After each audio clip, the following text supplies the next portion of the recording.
자, 대화 친구들은 지구해. 하던 거 마저 해. 그럼 정말 저도 보시면 돼요. 가자. 보자. 둘 다 세포가 있으면 요 세포막을 통해서 물질이 이동하는 방법 두 개인 거야. 그지? 근데 확산은 주로 어디를 통해서 이동을 할 거냐면 인지질층인데, 그래서 아니다, 인지질하고 요 단백질 합쳐서 인지질, 단백질, 인지질로 이동하는 이 방법, 그러니까 단백질로 이동하는 건 똑같이 확산이라고 부르긴 할 건데 어디로 가냐에 따라서 물질 종류가 달랐지. 자, 인지질층으로 이동하는 건 인지질이 이렇게 생겼었어. 여기 머리 부분 누구하고 친해? 물이야? 기름이야? 기름이요. 여기 뭐라고 친하지? 네. 그래서 뭐라고 불러? 친수. 그치? 요 가운데는 기름하고 친해. 즉 물을 싫어해. 그래서 뭐라고 불렀어? 소수.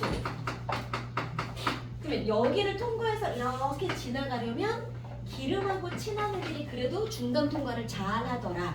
맞아요? 기름하고 친하거나 또는 분자 사이즈가 되게 작거나. 자, 그럼 여기를 통과하는 물질 종류 뭐뭐 있었어? 단백질로. 자, 인지질이랑 막 단백질을 나눴을 때 인지질로 통과하는 물질은 사이즈 작은 애들, 이런 애들. 근데 우리가 숨 쉬면 숨 쉴 때 들어가고 나가는 기체는 폐에서 인지질로 이동한다 그랬고, 그치? 얘네는 물에 잘 녹는 기체들은 아니란 얘기야. 그 다음에 물에 잘 녹는 이온들, 양이온, 음이온, 이온들은 물에 잘 녹아. 그런 애들은 인지질로 못 가니까 요 단백질로 이동합니다 그랬고요. 종류가 좀 달랐지? 자, 그 다음에 인지질로 통과할 때 얘네들의 특징은 많은 데로 많을수록 많은 데서 적은 데로 가는 속도가 되게 빨라. 아니면 많을수록 무조건 빨라. 그래서 이랬어. 농도가 여기랑 농도 차이가 많이 나는 날수록 얘네가 막 넘어오는 속도도 역시 비례해서 빨라요였고, 단백질로 통과할 때는 어땠어? 여기 넘어오는 물질들이 좀 많아. 그러면 단백질의 개수가 제한적이니까 단백질 수 때문에 넘어오는 애들의 수가 무한정 증가할 수는 없더라. 그치? 그래서 어느 정도까지는 농도하고 비례하는 거 맞는데 너무 많으면 더 이상 증가하지 않아요. 요런 차이 있었지. 기억나요? 그래서 이런 애들을 확산이라고 불렀었어. 저번에 했으니까 간단하게만 본 거야. 자, 그러면 확산은 이동하는 주인공이 누구야? 누구니 물어보면 뭐라 그러면 되냐면 얘는 분자가 직접 가. 어디에서? 많이 모여있는 데서 별로 없는 데로. 다시 말하면 자, 많은 데서 적은 데로 가요. 농도가 높은 진한 곳에서 농도가 낮은 흐린 곳으로 알아서 가요. 이게 확산이었어. 돼요? 자, 이거랑 삼투를 비교할 거야. 삼투는 뭐였냐면 이동하는 주인공이 분자가 아니야. 물이 이동할 거야. 그래요? 그럼 보자. 그러면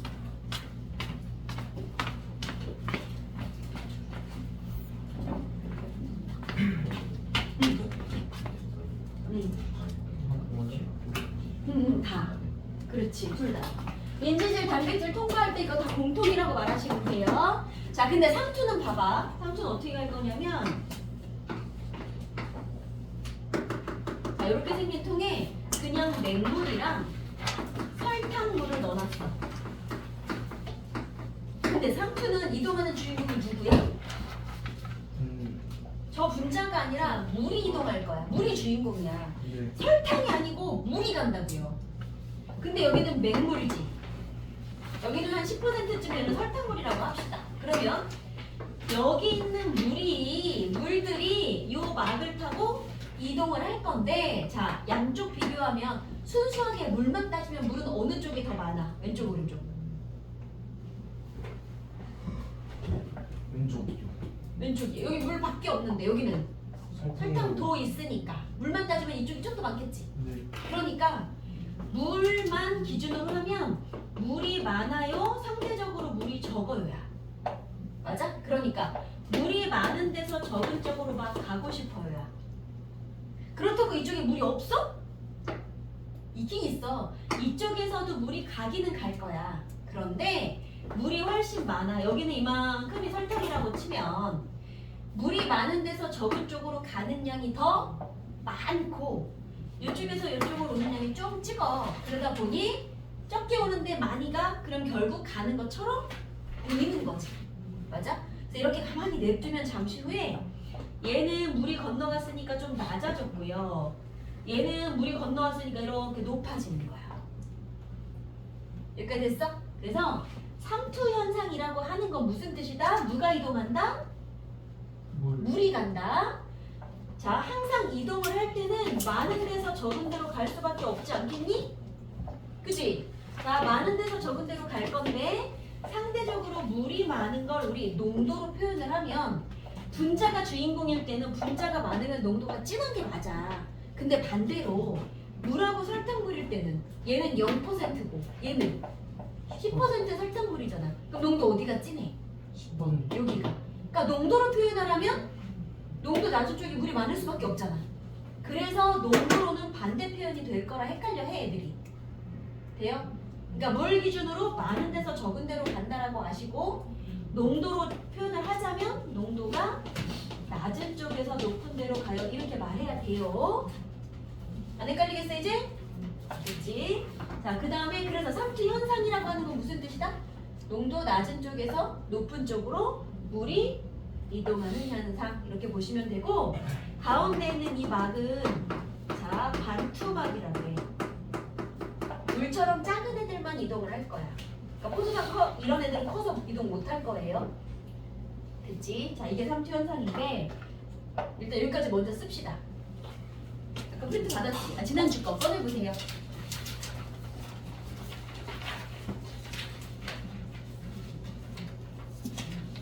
썼어? 근데 마크. 어디? 아, 이거는 실험용 막이고 이거 지금 이것도 세포막 여기 세포막 통해서 이동하는 거 말하는 거야. 세포막이라고 쓰시면 돼요. 눈이 마시고. 지금? 네. 조금만 이따 가면 안 될까? 이거 영상에 저 얼굴 엄청 많이 나올 수 있는데 아. 이것만 끝나고 내 시간을 줄게. 조금만 기다리자. 됐어요. 그 그림에 나와 있는 가운데 막은 반투막 쓰시면 되고 이 반투막이 사람 세포막이랑 되게 비슷한 막을 의미하는 거예요. 오케이. 그래서 거기 보면 삼투에 얘가 몇 개 나와 있지. 자, 얘로 뭐 줬냐면 식물 나무 뿌리가 있어. 그럼 나무가 먹고 살려면 흙으로부터 물을 먹어야 돼요. 물이 흙에서 나무에 있는 세포로 갈 거야. 그럼 어디가 농도가 낮아야 해요? 세포가. 어디가 물이 많아야 해요, 그럼? 흙에. 물이 많아야 많은 데서 적은 데로 가는 거지? 자, 물이 많으면 그건 진한 거야? 흐린 거야? 흐린 거야. 그러니까 흙이 농도가 낮아야 돼. 농도가 낮은 쪽에서 농도가 높은 쪽으로 물이 알아서 갈 거니까. 그래서 주변에 물을 많이 줘야 얘가 먹을 수 있는 거야. 자, 나무 잘 자라라고 내가 비료를 막 줬어. 비료에 이런 거 들어있어. 칼륨, 나트륨, 기타 등등 많이 들어있거든. 이거 되게 많거든? 그러니까 소금기가 있다고 생각하시면 돼, 쉽게. 그러면 비료를 내가 많이 줬어. 그럼 어떻게 될까? 바깥쪽이 진한 소금물이 되는 셈인 거야. 진한 소금물, 진한 설탕물이 되는 거야. 밖에가 농도가 높아지면 상대적으로 농도가 낮은 쪽에서 물이 나와. 애들이 말라죽어. 그러니까 비료를 많이 주면 돼, 안 돼? 안 돼. 뭔지 알겠어요? 얘네가 물 먹는 원리야. 자, 그리고 밑에 거기 뭐도 나와 있냐면 그 뭐야, 배추 나와 있지. 자, 김장할 때 배추를 소금에다가 소금물에다가 물 차박차박 해가지고 소금을 왕창 때려 넣어서 녹인 다음에 배추를 담가놔, 하룻밤을. 다음날 일어나면 애들이 쪼글쪼글 돼 있어. 흐물흐물 돼 있어. 딱딱한 배추가. 그 무슨 얘기일까? 딱딱한 배추가 물이 나가서 애들이 쪼그라들었어요. 그럼 배추에서 물이 나갔다는 건 무슨 뜻이야? 어디가 농도가 낮았어요. 배추가 낮고 바깥쪽에 진한 소금을 높았으니까 낮은 데서 높은 데로 물이 나간 거야. 보여요? 네. 오케이, 그런 얘 보이면 돼. 그래서 나오는 실험이 뭐냐면 밑에 이 실험 되게 중요합니다. 이거는 쓰지 말고 그냥 갖다가 쓰세요 하면 외워서 쓸게요.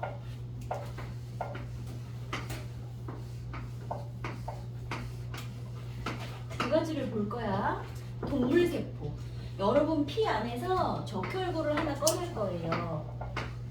적혈구가 이렇게 생겼어. 여러분 몸에 자 눈물 또는 혈액 안에 얘는 증류수야 아니면 여기 소금 설탕 아니, 설탕은 없지. 소금 있어 없어? 소금 포도나 있지. 내 몸은 농도가 좀 있는 용액인 거야. 눈물 먹으면 짜요, 그지? 기본적으로 내 몸은 농도가 좀 있는 용액인데 거기 사는 적혈구잖아. 그럼 적혈구 하나를 꺼냈어.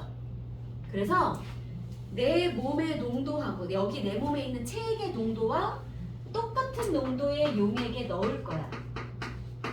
이거 무슨 등자야? 아는 등 뭐 있어? 같을 등, 그치? 내 몸 체액의 농도와 같은 용액에 넣었어요. 그럼 적혈구 입장에서는 여기 들어있을 때나 여기 들어있을 때나 똑같잖아. 그럼 적혈구 세포막을 기준으로 물이 왔다 갔다 할 건데 자, 밖으로 나가는 물도 있고 안으로 들어오는 물도 있어요. 그러면 내 몸과 똑같은 농도 용액에 넣으면 적혈구 입장에서 나가는 물, 들어오는 물의 양이 같아서 이 적혈구는 되게 평화로워. 아무 일도 없는 것 같아 보여. 네? 아무 일도 없어요. 그래서 이거 뭐라고 표현을 할 거냐면 물의 유입과 유출되는 양이 같다라고 말할 거야. 그래서 여기 아무 일도 없어. 자, 이번엔 어디다 넣을 거냐면 이런 데다 넣을 거야. 자, 한자로 이거 뭐예요? 아는 저 뭐 있어? 낮을 저. 높을 고. 이 고딩들아, 이거 맞지? 여러분의 고 아니야 이거? 그지? 그럼 얘는 농도가 낮은데 농도가 높은 데다 넣었어요. 자, 그럼 적혈구를 자기보다 농도가 더 낮은 곳에 넣어볼게요. 그럼 농도가 낮아요 이 말은 어디에 물이 더 많아요 라는 뜻이야. 농도가 낮은 건 그치? 여기에 물이 많다는 얘기인 거잖아. 그럼 물이 많은 쪽에서 적은 쪽으로 가겠지. 그래서 이번에는 들어가는 물이 더 많아요. 아까보다 들어가는 게 많아요. 나오는 게 더 적어요. 그럼 어떻게 될까? 들어가는 게 많아지면 계속 들어와. 적혈구가 어떻게 돼? 커지겠지. 커지다 나중에는 터져. 얇은 막으로 되어 있기 때문에 얘네들 터질 수도 있어. 그래서 자, 얘는 유입량이 유출량보다 많고요. 그러다 보니 어떤 일이 벌어질 거냐면 적혈구가 커지다가 터질 수도 있어요. 그래서 얘가 터지는 현상을 이렇게 불러.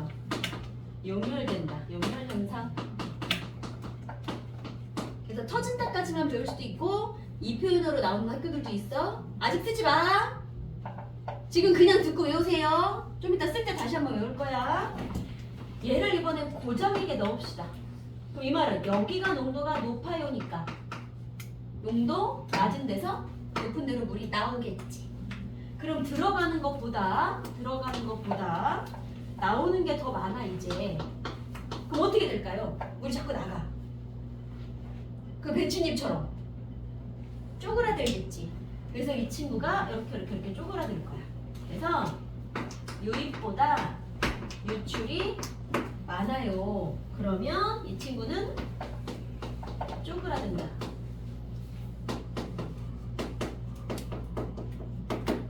자, 여기서 분명 아무 일도 없다 그랬어. 아무 일도 없다 해서 주의할 점.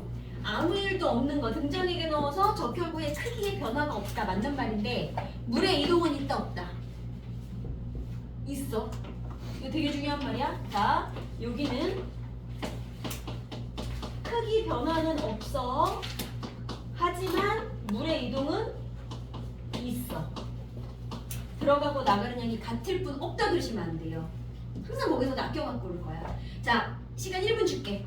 이거 천천히 생각해서 빈칸 다시 채워보세요. 웬만하면 보지 말고 써봐.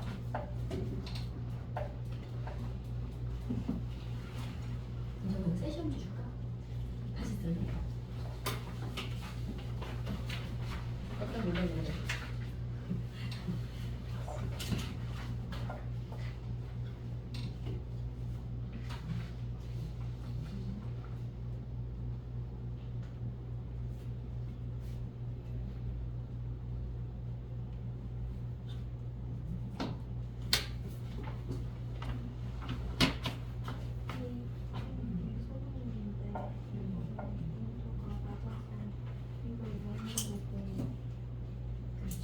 적혈구 내부보다 농도가 낮았어. 그래서 소금은 소금물인데 얘도 냉몸 안에 있던 애라 냉몸처럼 좀 짠 거야. 그러니까 좀 덜 짠 물. 그냥 맹물이라고 생각해도 돼요.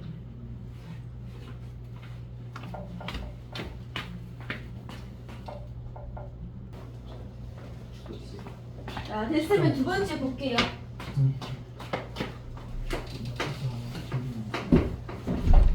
자, 요거는 동물이고요.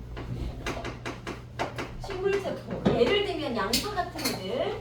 식물세포 갖다가 또 똑같은 실험을 해봅시다.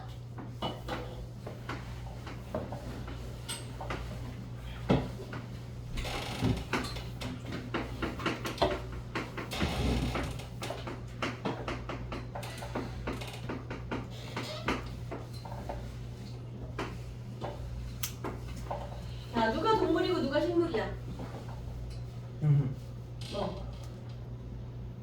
뭐 말을 해? 오른쪽이요. 오른쪽이 뭐예요? 영역. 식물이지. 네. 왜요? 어떻게 알았어요?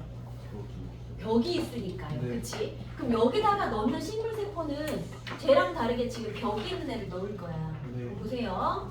아까 저건 다 썼어? 외워졌어? 자, 등장액에 넣을 겁니다. 그럼 등장액은 양쪽 농도 같으니까 물 이동량 어때야 된다고? 같아야 돼요. 같아야 된다고. 들어가고 나가는 양이 역시 똑같아요. 그러니까 아무 변화 없어요는 역시 같은 말이야. 반면에 저장액에 넣었어. 그럼 어떻게? 더 많아져야 돼요. 밖에서 온도가 낮은 쪽에서 안으로 들어오는 게 더 많아요. 그러면 들어오는 게 나가는 것보다 많아요. 그래서 저 친구는 어떻게 됐니? 많이 들어오는데 얇은 마구이 되어 있으니까 풍선처럼 터져요. 터졌어. 근데 얘는 들어올 거야. 와서 막 커질 거야. 근데 저 바깥에 딱딱한 벽이 식물 얼마나 딱딱해. 네. 나무 막대기. 터질 생각은 없어요. 터질 수가 없어요. 너무 단단해서. 대신 얘가 최대한 빵빵해질 거예요. 터질 것처럼. 그래서 뭐라고 부르냐면 유입 유출량은 똑같이 쓰시면 되고, 그래서 여기서 표현을 커지는 거는 맞는데 커진다. 하지만 터지면 안 돼.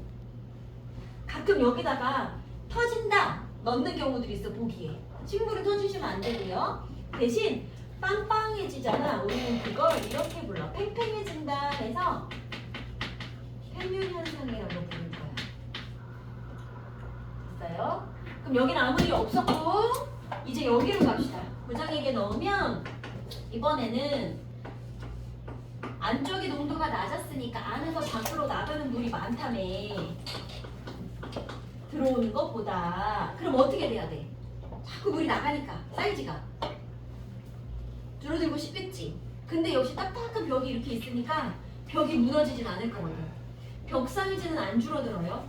대신 안쪽에 이 벽이랑 막이랑이 원래는 찰싹 붙어 있는 건데 벽은 가만히 있고 물이 빠져나가면 안에 있는 막만 쪼그라들어 이렇게. 자, 그래서 쪼그라드는 거 맞는데 작아진다라고 할게요. 근데 여기서 더 중요한 표현은 벽이랑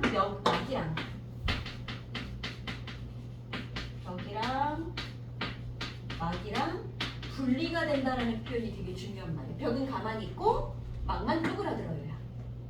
됐어? 네. 자, 이걸 뭐라고 부르냐면 원형질 분리라는 말을 쓰기도 해요. 그래서 괄호 안에 있는 말은 원래는 고2, 고3 때 나오는 표현인데 해주는 학교들이 있더라고. 고의도 아니다. 고3대 나온다. 자, 요것도 시간 줄 테니까 똑같이 쓰세요. 가운데서도 똑같은 현상이 일어날 거예요.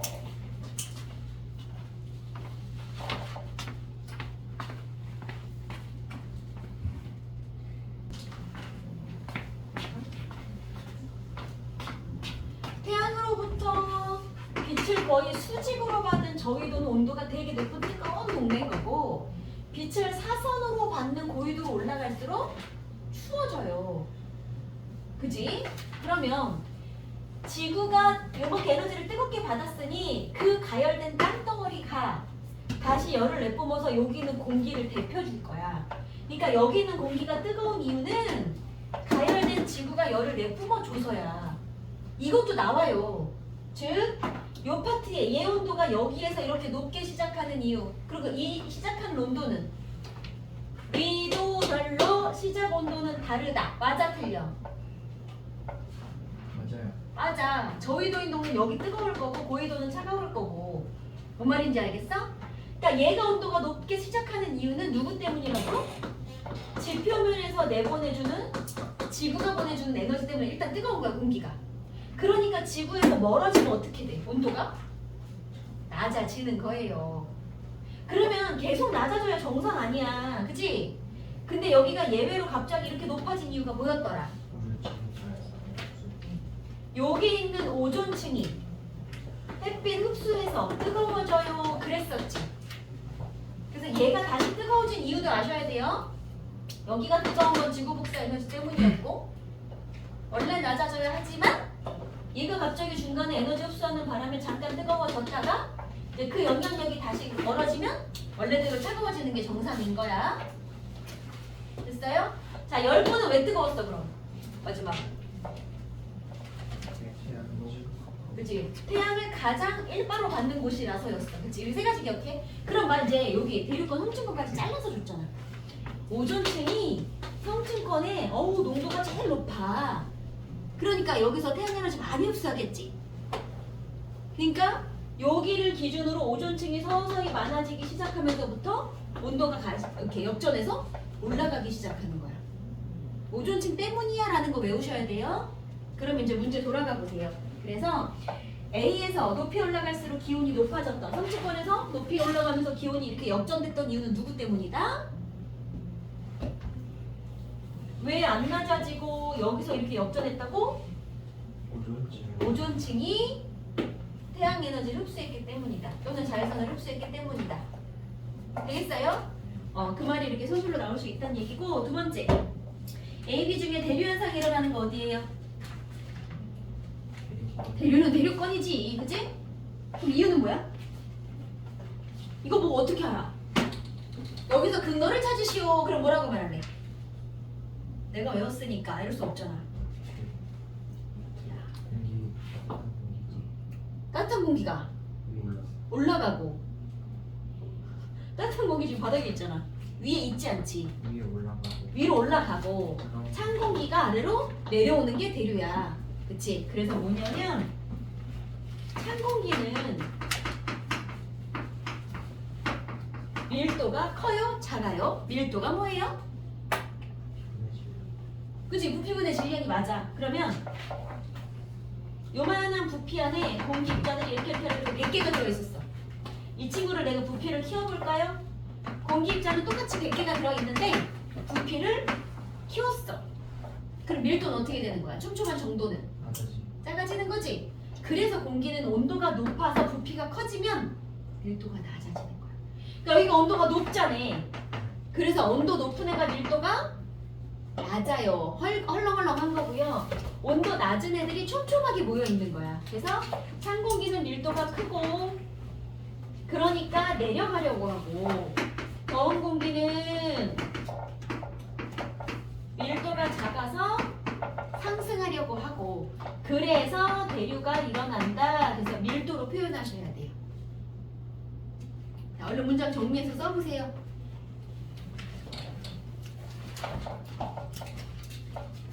밀도가 네. 뭐가 밀도 뭐가 별로 질문이 뭐예요? 아니 공기가 모여있는 정도예요. 그렇지. 우리 인구 밀도도 요만한 지역에 사람이 얼마나 많이 모여 있냐잖아. 서울은 인구 밀도가 높은 거지. 공기도 그래. 이 공간 안에 몇 개의 분자가 들어있느냐. 촘촘하다. 공기 비라고 말하는 건 그렇지. 밀도가 작으면 응. 모여요. 그렇죠. 자, 똑같은 부피라면, 자, 여기는 지금 내가 아까 공기 분자가 똑같이 100개가 들어있는데 온도가 높아지면 공기 부피가 커지면서 그래서 부피분의 질량이라고 하는 밀도가 작아져요 라고 말했지. 그럼 이번에는 얘랑 똑같은 사이즈가 되게 요만큼만 잘라볼까? 그럼 부피를 만약에 똑같이 자른다 그러면 그 안에 들어있는 공기 입자가 어때? 이쪽이 더 적어요. 적겠지. 그럼 누가 더 가벼운 거야? 그 적은 쪽. 얘가 가벼워야지. 똑같은 사이즈인데 공기가 많이 들어있고 적게 들어있다면 얘가 가벼운 거잖아. 어디에 들어가는지. 다시 100개 똑같은 그러니까 똑같은 입자가 들어있다라는 조건에서 처음에 이 아이가 온도가 높아져서 부피가 커졌지. 이게 샤를의 법칙이야. 근데 내가 비교하고 싶어서 이번에는 이 아이하고 똑같은 사이즈만큼하고 얘를 자를 거야. 그럼 전체 100개가 퍼져 있는데 그 중에 일부를 자르면 이 안에 들어있는 건 100개 아니야. 아니지. 좀 작겠지. 그러니까 부피를 밀도가 작은 애는 부피를 똑같이 잘라놓고 보자면 몇 개 안 들어있어. 그러니까 상대적으로 더 가벼워가 되는 거지. 그래서 밀도 작은 공기가 가벼워야 돼요. 그래서 따뜻한 공기가 가벼운 거고 이 찬 공기가 지금 어디로 가? 내가 이렇게 얘를 올려놔도 되는 이유는 뭐야? 찬바람이 나와서 알아서 내려갈 거니까. 이게 히터였으면 바닥으로 깔 아니지. 아 그렇지 바닥으로 깔았어야지. 바닥에서 나오면 되지 히터는. 그러니까 찬 공기는 알아서 내려갈 거예요. 무거워서 밀도로 그냥 무거워서 말고 밀도로 하시는 게 정확한 표현이야. 그 다음에 88번 보세요. 이거 그래프 좀 어려워요. 선생님 몇번 문제 풀어요? 응? 몇번 문제 풀어요? 81번이요. 88번은 재작년에 대화고에서 나왔던 그래프예요.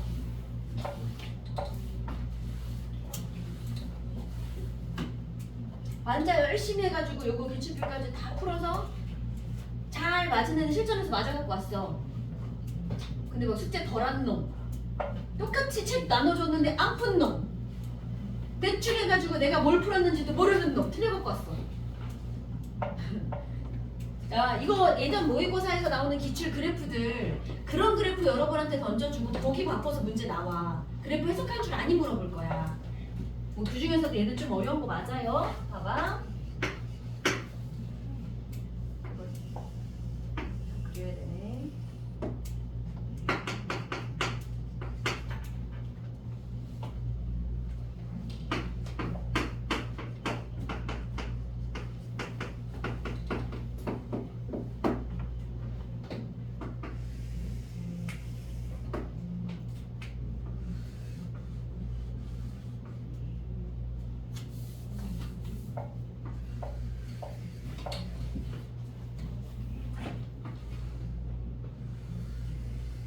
이런 식으로 나왔다고 칩시다. 자, 이게 무슨 뜻이냐면 첫 번째 거는 0에서 20m까지의 수온 분포. 점선은 40m의 수온 분포, 얘는 60m의 수온 분포래. 자, 모르는 거야. 우리는 여태 이런 거를 봤죠. 깊이가 깊어지면서 수온이 어떻게 되게. 자, 그래서 아래쪽으로 갈수록 온도가 일정하게 유지되다가 갑자기 낮아지다가 다시 일정하다가 이런 그래프 봤지? 여기 뭐라고 불렀어요? 혼합층. 여기는 수온 약층, 심해층. 자, 그럼 혼합층의 이온도 이거는 누가 결정해? 그렇지, 햇빛이. 그럼 저위도인 동네 따뜻해 추워? 저위도? 따뜻해요. 그치? 그럼 여기 온도가 높은 곳에서 시작할 거고 고위도면? 중위도다. 그럼 여기쯤에 시작하고 고위도면 아예 그냥 이렇게 시작할 거야. 거기 다 추우니까. 그 다음에 이 혼합층 두께는 누가 결정했어? 바람이 세게 불면 아래까지 깊이 섞어줬어. 그치? 그러니까 혼합층의 의미가 뭐냐면 여기서부터 시작해서 어디까지 온도가 별로 변하지 않고 일정하게 대륙 유지되는 걸 혼합층이라고 부를 거야. 됐어? 그럼 이제 다시 돌아오세요. 얘가 지금 무슨 얘기냐면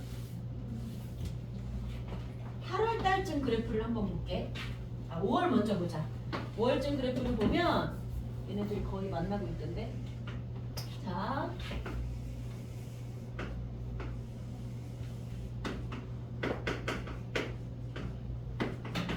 그래프 3개가 0에서 20m, 40m, 60m를 줬으니까 0에서 20m까지 한 구간, 40m, 60m까지를 한번 잘라볼게. 그러면 5월 달에는요 0에서 20m까지 수온이 얼마래? 여기 읽으면 어느 정도 돼? 읽어봐. 한 8도? 7. 7도? 그래 7도로 갑시다. 이 정도 되는 것 같아. 그러면 40m일 때 수온이 얼마래? 별로 차이 안 나지? 그지? 뭐 한 6도? 별 차이 안 나? 그럼 이게 무슨 말이냐면 5월 달에 0m부터 20m 될 때까지 온도가 몇 도라고? 0에서 20m까지 온도가 계속 7도. 온도가 7도. 0에서 20m까지 온도가 계속 7도. 40m에서 몇 도? 6도. 40m에서 6도. 그럼 별 차이 안 나는 거 아니야? 그치? 그러다가 60m 가면 한 2, 3도. 그지? 60m 가면 한 3도까지는 안 되겠다. 물 최저 온도가 4도니까. 그치? 그럼 그래봤자 한 5도. 별 차이가 안 나. 이게 5월쯤인 거야. 근데 8월은 보세요. 8월은 0에서 20m까지 온도가 몇 도? 여기 읽어봐. 어느 정도 돼요? 한 14도? 14도? 자, 그러면 14도쯤. 0에서 20m까지 온도가 계속 14도. 점 찍고. 오케이? 그 다음에 40m일 때 온도 몇 도쯤? 9도. 9도쯤? 9도? 그럼 여기쯤 40m일 때 온도가 9도. 자, 그러다가 60m 가면 여기 한 5도쯤? 아, 여기가 6도야? 그래, 그럼 6도라고 볼까요? 60m일 때 6도? 이 정도? 그 이하로 가면 그냥 4도. 그런가? 0에서 20m까지는 20m까지 온도가 계속 익어다가 14도로 유지가 되다가 40m 되는 지점에서는 온도가 8도 정도 됐다가 그러면 여기서부터 온도가 내려갔다는 얘기일 거고 60m일 때 별 차이 안 나네? 이렇게 될 거야. 그럼 이런 식으로 내려갈 거야. 그럼 얘는 최소한 0에서 20m까지 온도가 14도로 유지되는 구간이 있고 밑으로 내려가면서 온도가 쭉 낮아지는 게 눈에 확 띄지? 근데 아까는 어땠어? 이렇게 온도가 쭉 낮아지는 수온 약층 구간이 거의 없었어. 뭔지 알겠어? 응. 그러니까 온도가 좀 높은 그래도 여름쯤에는 깊이 들어가면 들어갈수록 온도 차이가 좀 많이 나 보이는데 좀 추운 겨울엔 어때? 티가 잘 안 나요. 20m나 40m나 60m나 온도 차이가 몇 도 안 나요잖아. 그러니까 되게 추운 겨울에 심지어 막 여름 되는요 20m, 40m, 60m가 거의 다 4도, 5도, 6도야. 다 여기 모여있지. 그러면 2월쯤, 1월이나 2월 그래프는 여기쯤 되는 거야. 4도, 5도, 6도로 이렇게 일정한 거야. 돼요? 그러면 요 구간에서는 수온약층이라고 하는 온도 변화가 있는 층이 그래도 좀 눈에 띄게 있구나. 나머지 계절엔 별로 없구나. 여기까지는 됐어요? 그럼 이제 보기를 보세요. 자, 혼합층의 두께는 8월이 5월보다 얇다? 그럼 혼합층이 무슨 뜻이었는데? 일정 깊이까지 온도가 일정하게 유지되는 게 혼합층 아니야? 5월달 어땠어 아까? 거의 40m 가까이까지 계속 일정하지 않았니? 큰 차이가 안 났단 말이야. 수온약층이 별로 없잖아. 그러니까 얘는 그냥 혼합층이라고 봐도 할 말이 없어. 수온약층이 없으니까. 그럼 오히려 여기가 더 두껍다고 보는 게 맞아. 그 다음에 8월은 2월보다 해수의 연직 운동이 약하다. 얘들아, 연직 방향이 무슨 뜻이었어요? 지금 중. 그렇지, 지구 중심 방향. 그러면 해수의 연직 운동이라는 표현은 뭐냐면 연직 방향으로 물이 움직이는 거야. 다시 말하면 대류한다는 얘기지. 무거운 물이 내려가고 밀도가 작은 가벼운 물이 올라가고 저 공기 여기 지워졌네. 아까 그 대류권 성층권 그 그림에서도 대류권에서 대류 운동했지. 그것도 공기의 연직 운동 이렇게 말해도 되는 거야. 그러니까 여기도 연직 운동 즉 대류가 하는 곳은 수온역층에서 대류해요 안 해요? 안 했지. 왜? 여기는 온도가 높고 온도가 낮아. 온도가 낮은 거는 무겁다 그랬고 무거운 공기, 무거운 물, 가벼운 물 너무너무 안정적이지. 무거운 게 밑에 가벼운 게 위에 마치 누구랑 같아? 대류권의 어디? 소심과. 성층권. 그래서 대류 안 했으니까. 그러니까 뭐라 그랬어? 어디 갔어? 그러니까 8월은 수온약층이 이렇게 발달이 되어 있으니까 위아래로 섞이는 대류 운동이 거의 없어요인 거야. 연직 운동이 활발하지 않아요. 이렇게 말하면 되는 거야. 말뜻 알겠어요? 그 다음에 1년 중 수온약층은 8월에 어때? 8월쯤에 수온약층 되게 두꺼웠지?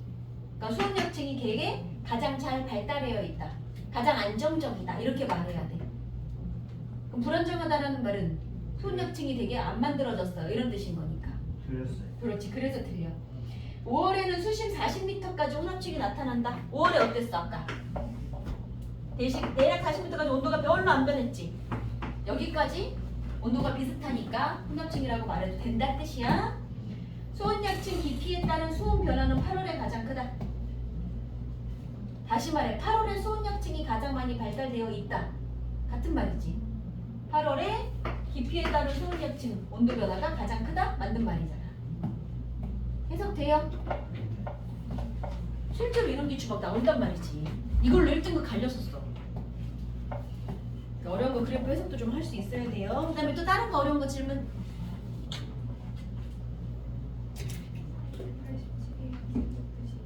387이랑 90이요. 이렇게 87번 그래프 보세요.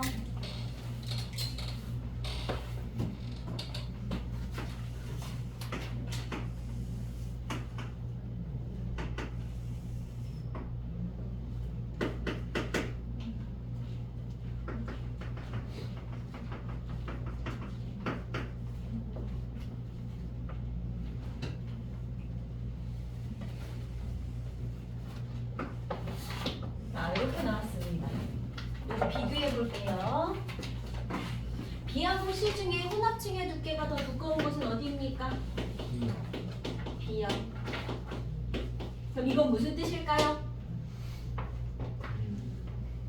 바람이, 그렇지. 이 말은 바람이 B에서 더 세게 불었어요. 오케이, 여기까지 됐어? 그 다음에 두 번째, 이번에는 시작하는 수면의 온도. 자, 수면의 온도는 C가 제일 높고 그 다음에 B, 그 다음에 A인 거네요. 그치? 그러면 어느 동네가 제일 더운 동네인 거예요? C가. 그럼 C는 저위도 이쪽으로 갈수록 고위도겠구나. 느낌 와요? 이렇게 고를 거예요. 그럼 보자. 자, A 지역에는 수온약층이 발달한다? A는 어때? 여기부터 여기까지 온통 4도야. 혼합층, 수온약층, 심해층을 구별할 수조차 없어. 그렇지? 그래서 발달하지 않았고요. 수온약층 깊이에 따른 수온 변화가 가장 큰 해역은 이게 무슨 뜻이야? 수온약층 깊이에 따른 수온 변화가 가장 큰 해역은 수온약층이 가장 얇은 곳은 두꺼운 곳은 무슨 말일까? 얇은 거야. 자, 깊이에 따른 수온 변화가 큰 거야, 작은 거야? 큰이라고 물어봤네. 얇은 거야. 그치, 그럼 얇아야 돼. 이거 무슨 말인지 알겠어? 자, 여기서 여기까지 10m 내려간 거랑 20m 내려간 거랑 여기서 여기까지 10m 내려갔는데 여기 온도가 그러니까 예를 들어 C는 여기서 여기까지가 수온약층이고 B는 여기서 여기까지가 수온약층이지. 그러면 C가 조금 더 얇고 B가 조금 더 두꺼운 그림이거든. 그럼 이 말은 조금밖에 안 내려가는데 온도 변화가 되게 커요. 얘는 좀 많이 내려가야 온도 변화가 좀 커져요. 이거잖아. 그러니까 깊이에 따라서 온도 변화가 큰 쪽은이라는 말은 온도가 팍팍팍 변하는 쪽은. 오케이? 그러니까 조금만 내려가도 온도가 팍팍 변한 얘가 맞는 말인 거야. 이런 거는 문장 표현 해석할 수 있어야 되고요. 그 다음에 해수의 성층 구조는 A보다 B에서 뚜렷하다. 층. 무슨 층, 무슨 층, 무슨 층의 구조는 어디서 제일 뚜렷해? 아니, 그러니까 어디서 제일 안 뚜렷해? A. A가 가장 안 뚜렷해. 그치? 그러니까 A보다 나머지 B에서 뚜렷하다 맞는 말인 거고요. 바람은 B가 C보다 맞아요. 강하다? 그렇지. 호나 좀 두께 보고. 적어 놓으세요. 요 말. 이렇게 두 개.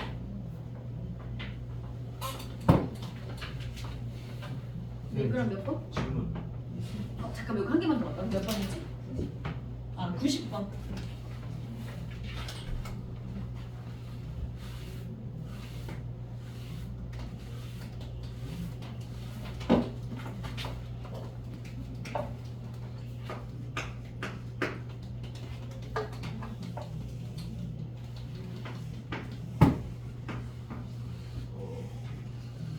지금 주권에서 기류에서 원하는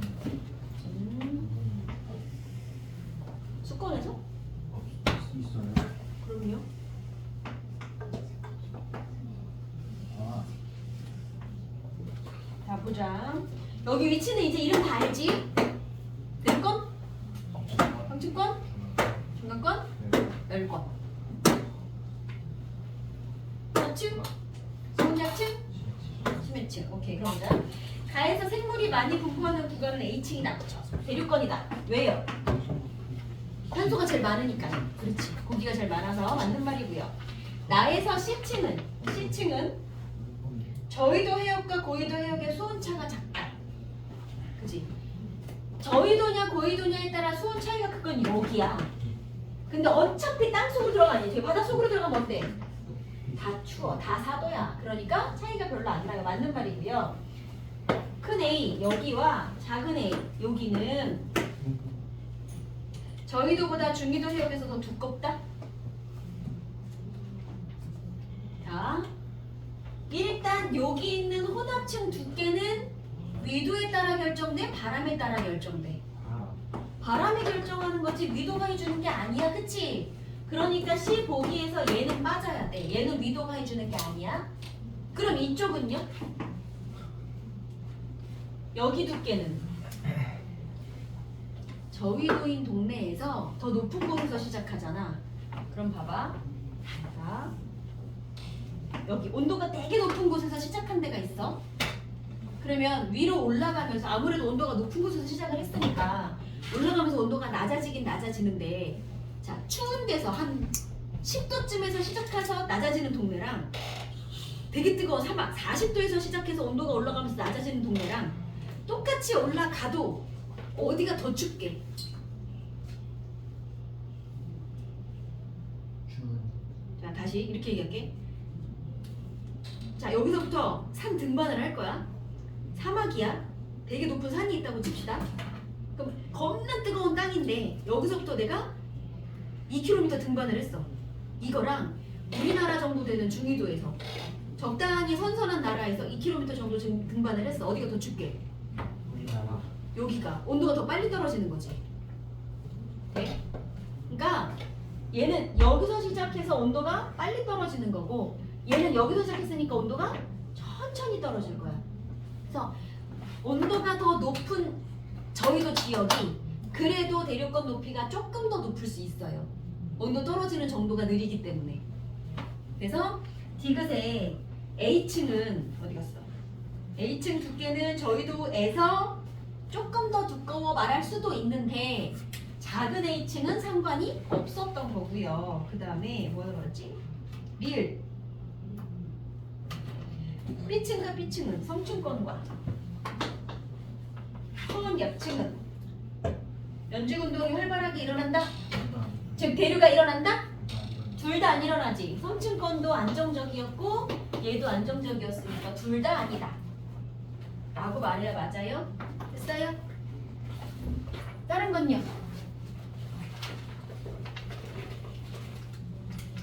됐어?